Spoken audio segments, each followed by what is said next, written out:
तेरे सिवा मैंने किसी को न जाना, सुनो मेरे कान्हा, सुनो मोरे कान्हा।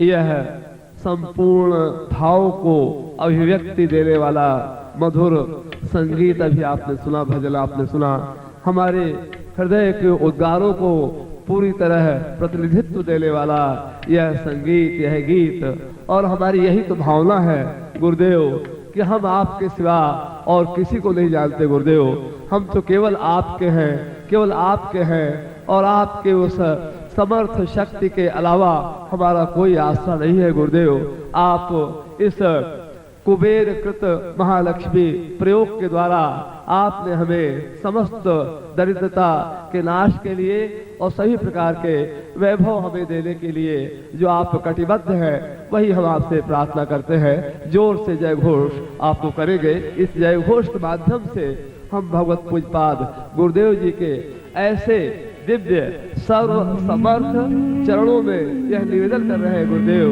कि आप ही हमारे हैं, केवल हमारा आसरा आप ही है। आपके अलावा ना तो हमारे जीवन का कोई मूल्य है, ना हमारा कोई लक्ष्य है, ना हमारा कोई भी रास्ता नहीं है गुरुदेव। हमारा तो जीवन, हमारा लक्ष्य, हमारा धर्म केवल आपके चरणों की शरण है गुरुदेव। बोले परम पूज्य गुरुदेव की, जोर से बोलेंगे बोले परम पूज्य गुरुदेव की, परम पूज्य गुरुदेव की, परम पूज्य गुरुदेव की। वंदनिया माता जी की, वंदनिया माता जी की। पूज्य छोटे गुरुदेव की, पूज्य छोटे गुरुदेव की, सिद्धाश्रम साधक परिवार की, आज के आनंद की। हर हर महादेव।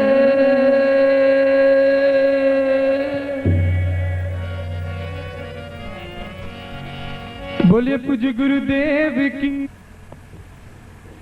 बौद्ध पूर्णिमा के इस शुभ अवसर पर सायंकालीन सत्र में, जो कि अपने आप में ही ज्ञान और आनंद की वर्षा से ओतप्रोत है, आप्लावित है, और हम भीगे हुए मस्ती के साथ झूमते हुए अपने गुरु के सामने बैठे हुए उन विशेष दीक्षाओं को प्राप्त कर रहे हैं जो अपने आप में लगभग असंभव कही जाती है। और ऐसा ही दृश्य हिमालय में सैकड़ों स्थानों पर हो रहा होगा,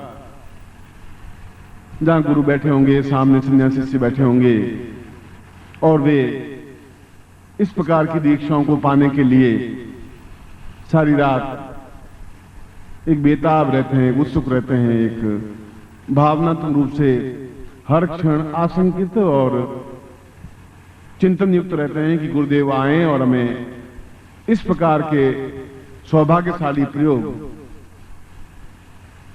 जो गृहस्थ शिष्यों को करवाते हैं और जिनके लिए हम तरसते रहते हैं, ऐसे प्रयोग हमको भी संपन्न करवाएं और जो उनको एक आनंद से हिलोर लेते हुए बैठे रहते हैं, ऐसा ही आनंद से हिलोर लेते हुए आप मेरे सामने हैं। और बुद्ध का तात्पर्य है करुणा, दया, प्रेम, स्नेह, ममत्व। और इस अवसर पर इस प्रेम और करुणा की, आनंद और मधुरता की आप पर वर्षा होती रहे। आप सही अर्थों में पुरुष बने, पुरुषोत्तम बने। आप सही अर्थों में जागृत बने, चैतन्य बने, और एक ऐसे अद्भुत तेजस्वी ऋषि बने जिन पर हमें और हमारे भारतवर्ष को गर्व हो सके। और आपकी एक आंख में अगर क्रोध का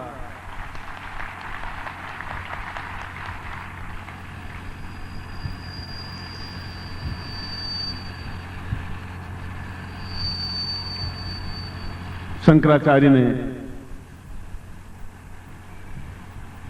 एक साधक, एक शिष्य का विवरण, वर्णन देते हुए कहा है कि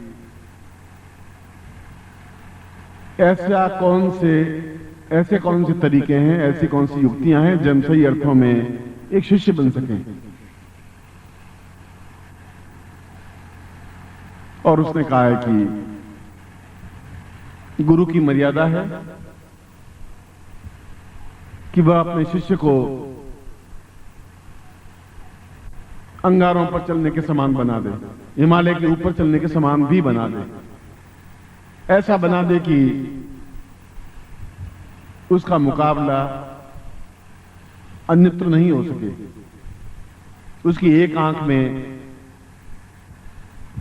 भभकती हुई लपकती हुई आग हो तो दूसरी आंख में दया करुणा प्रेम और स्नेह हो, क्योंकि वो निर्भीक बने मगर हृदय से बहुत उदार हो, प्रेम से ओतप्रोत हो। और शंकराचार्य जैसा एक सन्यासी व्यक्तित्व यह कहता है उस श्लोक में,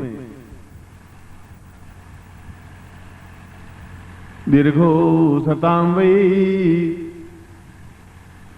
परिनेह रूपम सर्वात्मनां भाव परेश नित्यम ज्ञानोवतां पूर्णमदैव चिन्त्यम् सदाहं शरण्यं वदेहं सदैवम्। शिष्य अपने आप में संपूर्ण प्रेम का एक सागर हो और गुरु भी ऐसा हो, गुरु की वह अपने शिष्यों में प्रेम की अजस्र धारा प्रवाहित कर दे, प्रेममय बना दे, उसको जीवन का एक चिंतन दे, एहसास कराए कि प्रेम अपने आप में जीवन की सर्वोत्कृष्ट पूंजी है। हमारे जीवन के पास अगर पूंजी जैसा कोई शब्द है, धरोहर जैसा कोई शब्द है, तो वह प्रेम है। क्यों? प्रेम ऐसा खड्ग है जो घृणा, द्वेष, क्रोध इन सबको काट डालता है। प्रेम में ईर्ष्या नहीं होती, प्रेम में दूसरा भी कोई नहीं होता। प्रेम है तो फिर एक प्रेम है और जिससे हम प्रेम करते हैं वो होता है, तीसरा संसार में कोई होता ही नहीं। वह चाहे भक्त और भगवान का प्रेम हो, वह चाहे गुरु और शिष्य का प्रेम हो, वह चाहे आत्मा का परमात्मा से विलीन होने का प्रेम हो। यह प्रेम तब तक मन में प्रवाहित नहीं हो सकता जब तक उस आनंद की सरोवर की सृष्टि नहीं कर देता, उसके हृदय में वह प्रेम की सागर, प्रेम की नदी नहीं प्रवाहित कर लेता। तब तक जीवन अपने आप में सूखा ठूंठ की तरह और मरुस्थल की तरह वीरान और रेगिस्तान के समान होता है। उसमें कोई खुशी नहीं है, कोई मस्ती नहीं है, कोई आनंद नहीं है, कोई उमंग नहीं है, कोई जोश नहीं है, कोई जवानी नहीं है। और अगर नहीं है तो फिर जीवन नहीं है।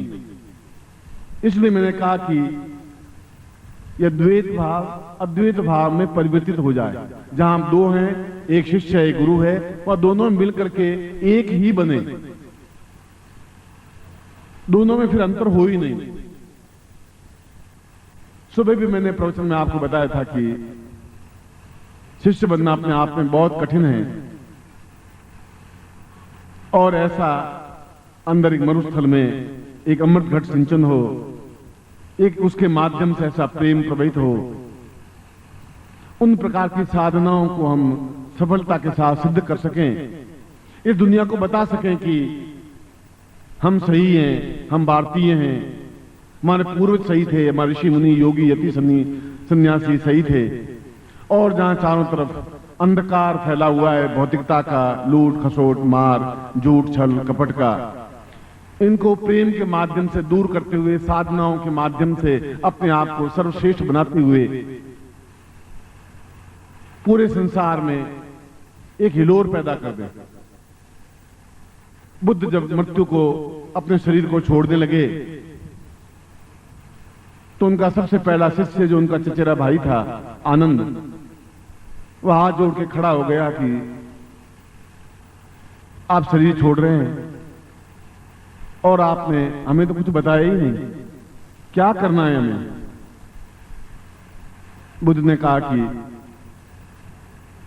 बताने को तो हजारों ग्रंथ हैं, लाखों ग्रंथ हैं, हजारों सूक्तियां हैं, हजारों शब्द हैं, और नहीं बताने पर सब कुछ समझ जाए, वह सही अर्थों में शिष्य है। इसीलिए अपदीपो भव, तुम खुद अपने अंदर में तुम्हारी रोशनी पैदा कर दी है, उसी में तुम समझो।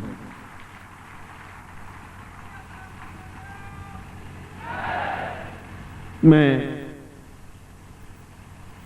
आज से केवल 4 साल बाद, 3.5 साल बाद एक नई शताब्दी शुरू हो जाएगी। ये 20वीं शताब्दी की जगह 21वीं शताब्दी शुरू हो जाएगी हमारी आंखों के सामने। और उसमें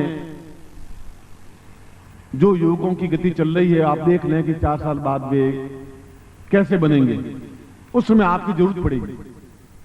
उस अंधकार में रोशनी फैलाने वाले सबसे आगे खड़े होंगे, तो फिर आप खड़े होंगे और कोई दूसरे खड़े नहीं होंगे। बल परम पूज्य गुरुदेव की, परम पूज्य गुरुदेव की, परम पूज्य गुरुदेव की, वल्लिया माता जी की। हर हर महादेव।